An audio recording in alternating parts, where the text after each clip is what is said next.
താലിയോഗം ഭാഗം 8. അവന്റെ ആ കരുതൽ നിറഞ്ഞ വാക്കുകൾ കേട്ട് നന്ദിതയുടെ മനസ്സ് നിറഞ്ഞു. അവളൊന്ന് തലകുലുക്കി. പിന്നെ കാറിൽ നിന്നും ഇറങ്ങി കോളേജിലേക്കുള്ള വഴി നടന്നു പോകുമ്പോൾ അർജുൻ അങ്ങനെ തന്നെ അവളെ നോക്കി നിന്നു. അവൾ കാഴ്ചയിൽ നിന്നും മറയുന്നത് വരെ അവന്റെ ചുണ്ടുകളിൽ ഒരു പുഞ്ചിരി ഉണ്ടായിരുന്നു. ഹൃദയത്തിൽ ഒരു അപൂർവമായ സന്തോഷം. ജീവിതത്തിൽ ആദ്യമായി തനിക്ക് സ്നേഹിക്കാൻ ഒരാളുണ്ട്, സ്വന്തമെന്ന് പറയാൻ ഒരാളുണ്ടെന്ന് അവന് തോന്നി. ആ ഒരു പെണ്ണ് അവന്റെ ജീവിതത്തിൽ ഒരുപാട് പേരുടെ സ്നേഹം ഒരുമിച്ച് നിറച്ചതുപോലെയായിരുന്നു. കോളേജിന്റെ ഗേറ്റിലൂടെ അകത്തേക്ക് നടക്കുമ്പോഴും നന്ദിതയുടെ മനസ്സ് മുഴുവൻ അർജുനിലായിരുന്നു. അവന്റെ കൈകളുടെ ചൂട്, അവന്റെ സ്പർശം ഇപ്പോഴും തന്റെ ശരീരത്ത് ഉണ്ട് എന്ന് അവൾക്ക് തോന്നി. പുറമേ കാണുന്ന ഒരാളെ അല്ല, തന്നോട് സംസാരിക്കുമ്പോഴും പെരുമാറുമ്പോഴും. പെട്ടെന്ന് അവളുടെ ഫോൺ റിങ് ചെയ്തതും അവൾ ഫോൺ ബാഗിൽ നിന്നും എടുത്തു. ഡിസ്പ്ലേയിൽ അച്ചുവേട്ടൻ എന്ന് എഴുതിയിരിക്കുന്നത് കണ്ടതും അവളുടെ കണ്ണുകൾ വിടർന്നു. ഇതിപ്പോൾ അവൾ ഓർത്തു. പിന്നെ വേഗം ഫോൺ എടുത്തു. അപ്പുറത്ത് നിന്ന് എന്തുപറ്റി, ഷോക്കായിപ്പോയോ? ഫോണിൽ പേര് വന്നപ്പോ ഇതെപ്പോഴാ ചെയ്തത്? അവൾ ചോദിച്ചു. അതൊക്കെ ചെയ്തു. അതെ, എന്താലോചിച്ചാ ഈ നടക്കുന്നത്? എന്നെയാണോ ആലോചിക്കുന്നത്? അതാണോ ആ ചുണ്ടില് ഒരു പുഞ്ചിരിയുള്ളത്? അർജുൻ പറഞ്ഞത് കേട്ടതും അവൾ ഫോൺ പിടിച്ച് ചുറ്റുമൊന്ന് നോക്കി. അച്ചൂട്ടൻ ഇവിടെയുണ്ടോ? അവൾ ചോദിച്ചു. അതെ, എന്നെ ചുറ്റും നോക്കണ്ട. എന്താണ് ഇപ്പോ നിന്റെ മനസ്സിലെന്ന് എനിക്കറിയാം. ഇപ്പൊ നീ എന്താ ചെയ്യുന്നത് എന്നും എനിക്കറിയാം. അതുകൊണ്ട് പറഞ്ഞതാണ്. അപ്പോ ഞാൻ പറഞ്ഞത് കറക്റ്റാണ് അല്ലേ? അത് പിന്നെ അവൾക്ക് പറയാൻ വാക്കുകൾ ഉണ്ടായിരുന്നില്ല. എന്താ ആലോചിക്കുന്നത്? അവൻ വീണ്ടും ചോദിച്ചു. ഞാനൊന്നും ആലോചിച്ചില്ല, അവൾ പറഞ്ഞു. കള്ളം പറയരുത്. എന്റെ ചൂട്, എന്റെ സാമീപ്യം അനുഭവപ്പെടുന്നുണ്ടോ? അവൻ ചോദിച്ചതും അവൾ എങ്ങനെ എങ്ങനെ മനസ്സിലായി എന്ന് അറിയാതെ ചോദിച്ചു പോയി. അപ്പോ മറുഭാഗത്ത് നിന്ന് ഒരു ചിരിയായിരുന്നു. അപ്പോ എനിക്ക് തോന്നിയത് തന്നെയാണ് നിനക്കും തോന്നിയത് അല്ലേ? അവൻ പറഞ്ഞതും അവൾ ചിരിച്ചു. മര്യാദയ്ക്ക് പോയി പഠിപ്പിക്കുക ടീച്ചറെ. പിന്നെ ടീച്ചറിലും വലിയ കുട്ടികൾ ആ കോളേജിലുണ്ട് എന്ന് എനിക്കറിയാം. അതുകൊണ്ട് ശ്രദ്ധിക്കണം, പ്രത്യേകിച്ച് വിക്രമൻ ടീം. ഞാൻ നോക്കിക്കൊള്ളാം. നോക്കണം, കാത്തിരിക്കാൻ ഞാനുണ്ട് എന്ന ഓർമ്മ വേണം. അവൻ പറഞ്ഞതും അവളുടെ ചുണ്ടിൽ അറിയാതെ ഒരു ചെറിയ പുഞ്ചിരി വിരിഞ്ഞു. ഡി പെട്ടെന്ന് കേട്ട ശബ്ദത്തിൽ അവൾ ഞെട്ടി തിരിഞ്ഞു നോക്കി. ഷാലു. പെട്ടെന്ന് നന്ദിത കയ്യിലെ ഫോൺ കട്ട് ചെയ്തു. അവളെ കണ്ടതും ഷാലു ഓടി വന്ന് നന്ദിതയുടെ മുന്നിൽ നിന്നു. എന്താലോചിച്ച് നടക്കുമായിരുന്നു നീ? ഞാൻ എത്ര തവണ വിളിച്ചു? ഷാലുവിന്റെ ചോദ്യങ്ങൾ കേട്ടതും നന്ദിത ഒന്ന് പതറി. ഞാൻ ഡോക്ടർ വന്നോ എന്നറിയാൻ ഹോസ്പിറ്റലിൽ വിളിച്ചതാണ്, അവൾ പറഞ്ഞു. അവളുടെ മുഖവും ഷാലുവിൽ നിന്ന് മാറ്റിക്കൊണ്ടാണ് അവൾ പറഞ്ഞത്. ഷാലുവിന്റെ കണ്ണുകൾ നന്ദിതയുടെ മുഖത്തേക്ക് പതിഞ്ഞു. ശാലിനി നന്ദിതയെ നോക്കി. നന്ദിതയുടെ മുഖത്തെ ആ തിളക്കം, കണ്ണുകളിലെ സന്തോഷം, ചുണ്ടുകളിലെ ഒളിഞ്ഞ പുഞ്ചിരി, അതെല്ലാം കണ്ടതും ഷാലു സംശയത്തോടെ കണ്ണു ചുരുക്കി. എന്താടി? അവൾ ചോദിച്ചു. എന്ത്? നന്ദിത പെട്ടെന്ന് സാധാരണ പോലെ അവളുടെ മുന്നിൽ നിൽക്കാൻ ശ്രമിച്ചു. പക്ഷെ അടുത്ത നിമിഷം തന്നെ ഷാലുവിന്റെ കണ്ണുകൾ ചുരുങ്ങി. നന്ദ, അവൾ വിളിച്ചതും നന്ദിത അവളുടെ മുഖത്തേക്ക് നോക്കി. നിന്റെ മുഖം എന്താ ഇങ്ങനെ തിളങ്ങുന്നത്? എന്റെ നന്ദുവിന്റെ മുഖത്ത് ഇത്രയും സന്തോഷം ഞാൻ കുറെ ദിവസങ്ങൾക്ക് ശേഷം കാണുന്നത് ഇന്നാണ്. എന്തുപറ്റി? പറയ്, ശാലിനി ചോദിച്ചു. ഒന്നുമില്ല, നന്ദിത വേഗം പറഞ്ഞു. ഇന്നലെ വരെ ഉള്ള പോലെയല്ല, എന്തോ ഒരു മാറ്റം. പിന്നെ മുഖത്ത് വല്ലാത്തൊരു ഭംഗി. നീ കുറെ നാളുകൾക്ക് ശേഷം ഇങ്ങനെ ഒരുങ്ങി വന്നിരിക്കുന്നു.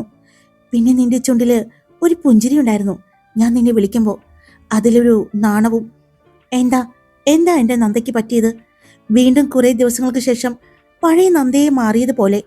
അതിലെനിക്ക് ഒരുപാട് സന്തോഷമുണ്ട്. പക്ഷേ അങ്ങനെ മാറാൻ ഒരു കാരണം ഉണ്ടാവുമല്ലോ, അതെന്താ? അവൾ ചോദിച്ചു. ഞാൻ എന്തിനാ ശാലു ഇങ്ങനെ സങ്കടപ്പെട്ട് നടക്കുന്നത്? അവൾ പതിയെ ചോദിച്ചു. ശാലിനിയുടെ നെറ്റി ചുളിഞ്ഞു. എന്താ? വിക്രമും ഗായത്രിയും കൂട്ടുകാരും കൂടി ചെയ്തതെല്ലാം ഓർത്ത് ഞാനിങ്ങനെ തളർന്നു നടക്കുന്നതിൽ എന്ത് കാര്യമാണുള്ളത്? നന്ദിതയുടെ ശബ്ദത്തിൽ ആദ്യമായിട്ട് ഒരു ഉറപ്പുണ്ടായിരുന്നു. അവർ ചെയ്തത് തെറ്റാണ്, പക്ഷെ അതുകൊണ്ട് എന്റെ ജീവിതം ഞാൻ അവസാനിപ്പിക്കണ്ടല്ലോ. ശാലു അത്ഭുതത്തോടെ അവളെ നോക്കി. നന്ദ, ഞാനൊരു അധ്യാപികയാണ് ശാലു. അവൾ ചെറുതായി ഒന്ന് ചിരിച്ചു. പിന്നെ അന്ന് സംഭവിച്ചത്. അവളുടെ ശബ്ദം ഒന്ന് പതറി. അത് റേപ്പൊന്നും അല്ലല്ലോ. ആ വാക്കുകൾ പറയുമ്പോൾ തന്നെ അവളുടെ മനസ്സിലേക്ക് അർജുന്റെ മുഖം തെളിഞ്ഞു വന്നു. അവന്റെ കണ്ണുകൾ, അവന്റെ സ്പർശം, അവൻ പറഞ്ഞ പ്രണയം നിറഞ്ഞ വാക്കുകൾ, അവളുടെ ചുണ്ടുകളിൽ വീണ്ടും ഒരു പുഞ്ചിരി വിരിഞ്ഞു. പക്ഷെ അടുത്ത നിമിഷം മുന്നിൽ നിന്ന ശാലുവിന്റെ മുഖഭാവം കണ്ടതും നന്ദിത ഒന്ന് പകച്ചു. ശാലു കണ്ണു വിടർത്തി അവളെ നോക്കിക്കൊണ്ടിരിക്കുകയായിരുന്നു. ഡി, അവൾ പതുക്കി വിളിച്ചു. നീ എന്തോ ഒളിക്കുകയാണല്ലോ നന്ദ, എന്താ പെട്ടെന്നുള്ള ഈ ഭാവമാറ്റത്തിന് കാരണം? ശാലു ചോദിച്ചു. പ്രത്യേകിച്ച് ഒന്നുമില്ല ശാലു. നന്ദിത വേഗം നോട്ടം മാറ്റി. ശരിയാണ് നീ പറഞ്ഞത്, ശാലു പെട്ടെന്ന് പറഞ്ഞു. വേണമെങ്കിൽ നമുക്ക് അദ്ദേഹത്തോടൊന്ന് സംസാരിക്കാം. ആരോട്? അവൾ അറിയാത്തതുപോലെ ചോദിച്ചു. ആ അഡ്വക്കേറ്റിനോട്, അർജുൻ ദേവരയ്യരോട്. ശാലു പറഞ്ഞു. അദ്ദേഹം തന്നെയാണല്ലോ അന്ന്.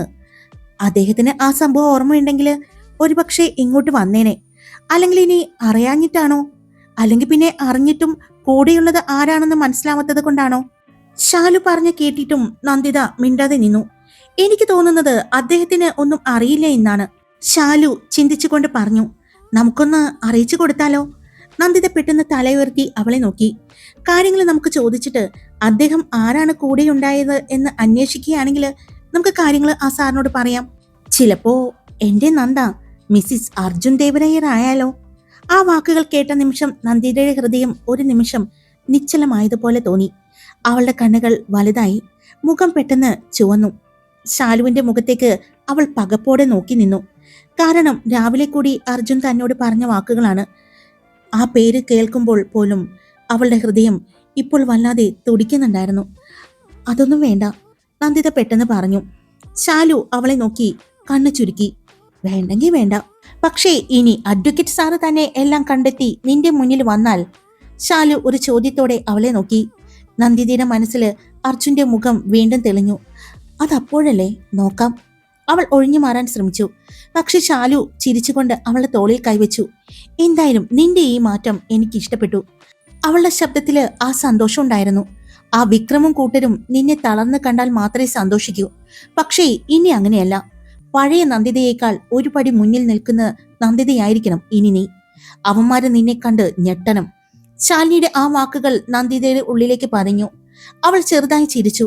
പിന്നെ രണ്ടുപേരും ഒരുമിച്ച് സ്റ്റാഫ് റൂമിലേക്ക് നടന്നു. അതേസമയം കോളേജിന്റെ മറ്റൊരു കോണിൽ വിക്രമിന്റെ കൂട്ടുകാരിൽ ചിലർ സംസാരിച്ചുകൊണ്ട് നിൽക്കുകയായിരുന്നു. അപ്പോഴാണ് ദൂരത്തു നിന്ന് നന്ദിതയും ശാലുവും ഒരുമിച്ച് നടക്കുന്നത് അവർ കാണുന്നത്. ഡാ, ഇത് ആ നന്ദിത മിസ് തന്നെയാണോ? അത് കേട്ടതും മറ്റൊരുത്തൻ അങ്ങോട്ട് നോക്കിക്കൊണ്ട്, അതേടാ, പക്ഷെ ആ സംഭവത്തിന് ശേഷം കണ്ട നന്ദിതയെ അല്ല ഇത്. അന്നത്തെ സംഭവത്തിന് ശേഷം മുഴുവൻ ഗ്ലോമി ആയിരുന്നു. പക്ഷേ ഇന്ന് നോക്കിക്കേ. അവർ അവളെ നോക്കി നിന്നു. സത്യം പറഞ്ഞ ഇന്ന് ഭയങ്കര സുന്ദരിയായിട്ടുണ്ട്. അത് ശരിയാ, മറ്റുള്ളവർ തലകുലുക്കി. എന്തായാലും പറയാതിരിക്കാൻ വയ്യ. മുഖത്ത് വീണ്ടും ഒരു തെളിച്ചം വന്നിട്ടുണ്ട്. അതിലൊരുത്തൻ ഫോൺ എടുത്തു. വിക്രമിനെ വിളിച്ചു. കുറച്ച് റിങ്ങുകൾക്ക് ശേഷം കോൾ എടുത്തു. ഹലോ ഡാ, നന്ദിത മിസ് കോളേജിൽ എത്തിയിട്ടുണ്ട്. അവൻ പറഞ്ഞതും അവിടെ ഒരു നിമിഷം നിശബ്ദതയായിരുന്നു. ആ സംഭവത്തിന് ശേഷം വിക്രം വല്ലപ്പോഴുമാണ് കോളേജിലേക്ക് വന്നുകൊണ്ടിരുന്നത്. അവന്റെ മനസ്സിൽ അപ്പോഴും അനന്തിക അവളെ ഫേസ് ചെയ്യാനുള്ളൊരു മടിയാണ് അതിന് പ്രധാന കാരണം. അനന്തിക വന്നിട്ടുണ്ടോ? അവന്റെ ആദ്യത്തെ ചോദ്യം അതായിരുന്നു. ഉണ്ട്, വന്നിട്ടുണ്ട്. അത് കേട്ടതും വിക്രം കുറച്ചു നേരം ഒന്നും മിണ്ടിയില്ല. പിന്നെ കോള് കട്ട് ചെയ്തു. കുറച്ചു സമയം കഴിഞ്ഞ് നന്ദിത ക്ലാസ്സിലേക്ക് കയറി. പക്ഷേ അവളുടെ കണ്ണുകൾ ആദ്യം തെരഞ്ഞത് അനന്തികയായിരുന്നു. അനന്തിക ക്ലാസ്സിലുണ്ടായിരുന്നു. അവൾ സാധാരണ പോലെ ഇരിക്കുകയായിരുന്നു. ഒരു നിമിഷം ഇരുവരുടെയും കണ്ണുകൾ തമ്മിൽ കൂട്ടിമുട്ടി. പണ്ടത്തെ പോലെ ദേഷ്യമൊന്നും ഇപ്പോൾ നന്ദിതയ്ക്ക് ഇല്ലായിരുന്നു. പക്ഷെ സംസാരിക്കാൻ ഇപ്പോഴും വല്ലാത്തൊരു ബുദ്ധിമുട്ട് അവൾക്കുണ്ടായിരുന്നു. അവൾ വേഗം നോട്ടം മാറ്റി ക്ലാസ് എടുക്കാൻ തുടങ്ങി. ഉച്ചയ്ക്ക് ലഞ്ച് ബ്രേക്ക് ആയപ്പോൾ നന്ദിത സ്റ്റാഫ് റൂമിലേക്ക് നടന്നു. ഫോൺ വൈബ്രേറ്റ് ചെയ്തത് കേട്ടതും അവൾ വേഗം സ്ക്രീൻ നോക്കി. അവളുടെ ചുണ്ടിൽ അറിയാതെ ഒരു പുഞ്ചിരി വിരിഞ്ഞു. അച്ചുവേട്ടൻ. അവൾ വേഗം മെസ്സേജ് തുറന്നു. നന്ദൻ എന്തായി? ഡോക്ടർ എന്താ പറഞ്ഞത്? ഇപ്പൊ കുഴപ്പമൊന്നുമില്ലല്ലോ? ഇന്ന് ഡിസ്ചാർജ് ഉണ്ടോ? ഓരോ വരിയിലും അവന്റെ കരുതൽ നിറഞ്ഞിരുന്നു. അത് വായിച്ചപ്പോൾ അവളുടെ മനസ്സിൽ ഒരു സന്തോഷം പടർന്നു. അവൾ വേഗം അമ്മയെ വിളിച്ചു. ഹലോ അമ്മേ. ആ മോളെ, നന്ദുവിനിപ്പോ എങ്ങനെയുണ്ട് അമ്മേ? കുഴപ്പമൊന്നുമില്ല മോളെ, പക്ഷെ ഡോക്ടർ ഇന്നൊരു ദിവസം കൂടി കിടക്കാൻ പറഞ്ഞിട്ടുണ്ട്. മരുന്നിന്റെ സൈഡ് എഫക്റ്റ് പോലെ വന്ന ആ കുരുക്കളൊക്കെ മാറുന്നുണ്ട്.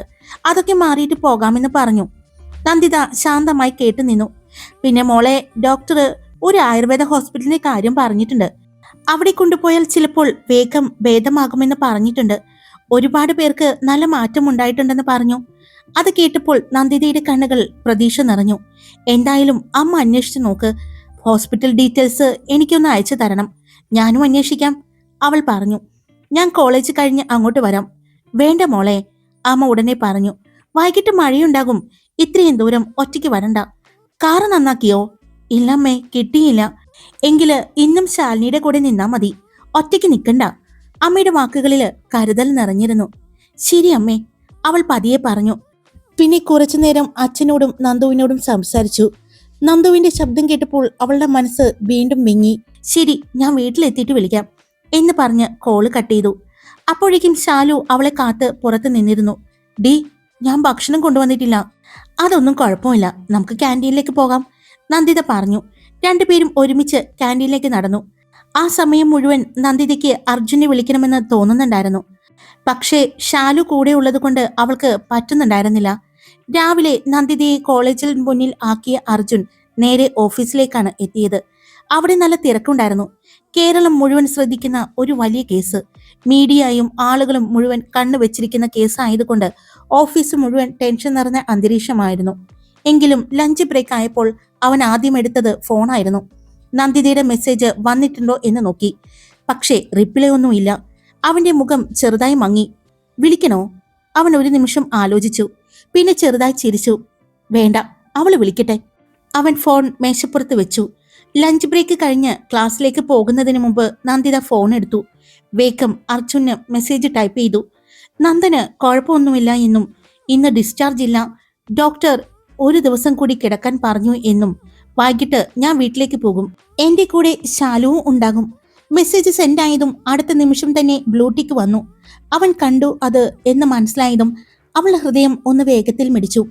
അപ്പോഴേക്കും ഫോൺ റിങ് ചെയ്തു. സ്ക്രീനിൽ തെളിഞ്ഞ പേര് കണ്ടതും അവളുടെ ചുണ്ടിൽ അറിയാതെ ഒരു പുഞ്ചിരി വിരിഞ്ഞു. അച്ചുവേട്ടൻ. അവൾ വേഗം കോൾ അറ്റൻഡ് ചെയ്തു. ഹലോ, ശാലു ഉണ്ടല്ലേ കൂടെ? അർജുന്റെ ശബ്ദത്തിൽ ഒരു പ്രത്യേക ഭാവമായിരുന്നു. ഉണ്ട്, ആരും കൂടെ ഉണ്ടാകണ്ട, ഞാനല്ലാതെ, അവൻ പറഞ്ഞു. അവന്റെ ആ വാക്ക് കേട്ടതും നന്ദിതയുടെ കവിളുകൾ ചുവന്നു. അച്ചുവേട്ടാ, അവൾ ചെറുതായി വിളിച്ചു. അത് അമ്മ വിളിച്ച് ശാലുവിനോട് പറഞ്ഞതാണ് എന്റെ കൂടെ നിൽക്കാൻ. ആണോ? എന്നാ പൊന്നുമോളിന്ന് വീട്ടിൽ പോകണ്ട. അതെന്താ? പോകണ്ട, അത്ര തന്നെ. അവന്റെ ശബ്ദത്തിൽ ആ പഴയ കുറുമ്പും അധികാരവും ഒരുമിച്ചുണ്ടായിരുന്നു. ഞാൻ വരും കോളേജിന്റെ മുന്നില്, എന്റെ ഒപ്പം വന്നാ മതി. അത് കേട്ട് നന്ദിത ഒന്ന് ചുറ്റും നോക്കി. ശാലു അല്പം മാറി നിന്ന് ഒരു ടീച്ചറുമായിട്ട് സംസാരിക്കുകയായിരുന്നു. അപ്പൊ ഞാൻ ശാലുവിനോട് എന്ത് പറയും? അവൾ പതുക്കെ ചോദിച്ചു. അതൊന്നും എനിക്കറിയണ്ട, അർജുൻ ചിരിച്ചു. നന്ദിത, ശാലു ഉണ്ടെന്ന് വെറുതെ പറഞ്ഞതല്ലേ? അവൻ പറഞ്ഞതും അവളുടെ കണ്ണുകൾ വിടർന്നു. അച്ചുവേട്ടാ, എന്നെ ഒന്ന് ചോടിപ്പിക്കാൻ പറഞ്ഞതല്ലേ? അവന്റെ ശബ്ദത്തില് ചിരി നിറഞ്ഞിരുന്നു. നന്ദിത ചുണ്ട് കടിച്ചു. വൈകിട്ട് ഞാൻ കോളേജിന്റെ മുന്നിലുണ്ടാകും, എന്റെ ഒപ്പം നീ വരണം. അച്ചുവേട്ടാ, അത് പറ്റില്ല. പറ്റണം, അവൻ ഉറപ്പോടെ പറഞ്ഞു. ഇല്ലെങ്കിൽ കുഴപ്പമില്ല, അവനൊന്ന് നിർത്തി. ശാലുവിനെ ഞാൻ കണ്ടോളാം. എന്താ? നന്ദിത ഞെട്ടി ചോദിച്ചു.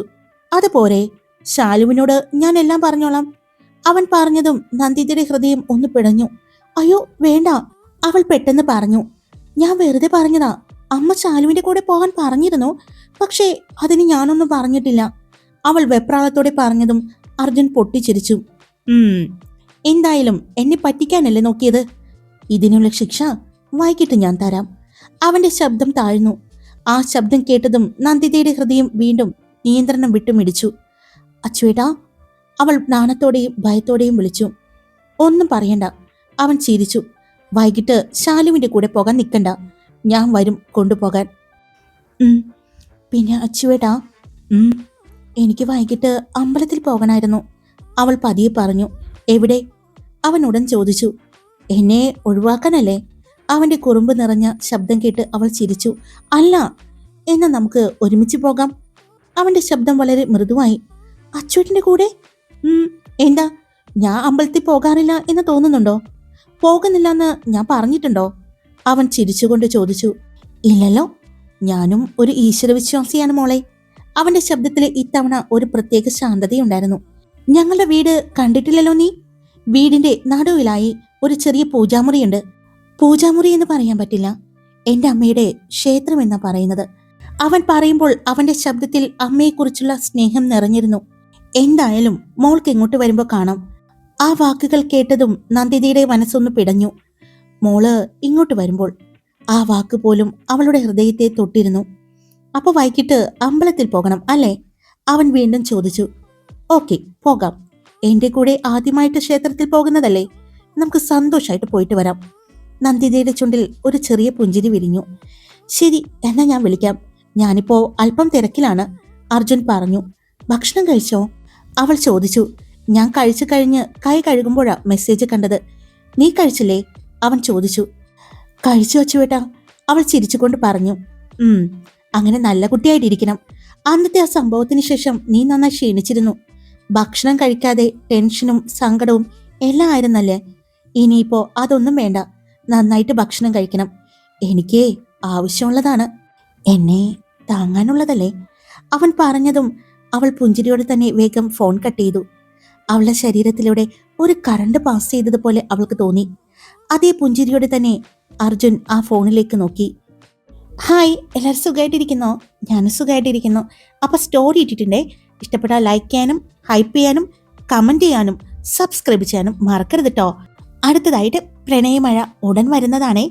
അപ്പോൾ ബൈ.